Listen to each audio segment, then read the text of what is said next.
പാലക്കാട് ജില്ലയിൽ നെല്ല് സംഭരണ വില നൽകുന്നത് ബാങ്കുകൾ നിർത്തലാക്കി.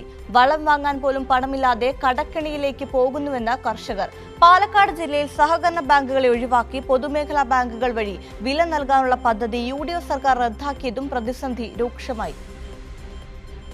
സംസ്ഥാനത്തു നിന്ന് 1624 കോടി രൂപയുടെ നെല്ലാണ് രണ്ടാം വിളക്കാലത്ത് സപ്ലൈകോ സംഭരിച്ചത്. ഇതിൽ 359 കോടി രൂപ പാലക്കാട്ടെ കർഷകർക്ക് ലഭിക്കാനുണ്ട്. 129 കോടി രൂപ ആലപ്പുഴ ജില്ലയിലും വിതരണം ചെയ്യണം.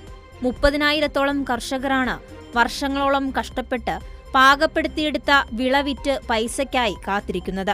പാലക്കാട് ജില്ലയിൽ മാത്രം സഹകരണ ബാങ്കുകൾ വഴി വില നൽകാനുള്ള LDF സർക്കാരിന്റെ തീരുമാനം UDF സർക്കാർ അധികാരത്തിലെത്തിയ ഉടൻ റദ്ദാക്കി. പകരം SBI, കാനറ ബാങ്കുകൾക്ക് വില വിതരണം അവകാശം നൽകി. വിതരണം ചെയ്യാനുള്ള തുക സർക്കാർ നേരത്തെ നൽകണം.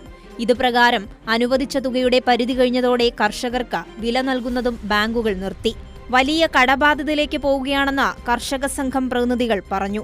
ഏതാണ്ട് 10% താഴെ കർഷകർക്ക് മാത്രമാണ് നെല്ലിൻ്റെ വില ഇപ്പോൾ ലഭ്യമായിട്ടുള്ളത്.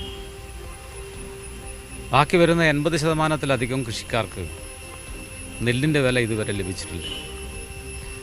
പ്രതികൂല കാലാവസ്ഥയിലും ലഭിക്കുന്ന വെള്ളത്തിൻ്റെ സോഴ്സുകൾ ഉപയോഗപ്പെടുത്തിക്കൊണ്ട് വീണ്ടും കർഷകൻ വലിയ പ്രതീക്ഷയിൽ നെൽകൃഷി കടം വാങ്ങി നെല്ല് ചെയ്തിട്ടുണ്ട്. ബാങ്കുകൾ തുക നൽകുന്നത് നിർത്തിയതോടെ വായ്പാ പരിധി ഉയർത്തി പ്രശ്നം പരിഹരിക്കാൻ ശ്രമം നടത്തിയിരുന്നു.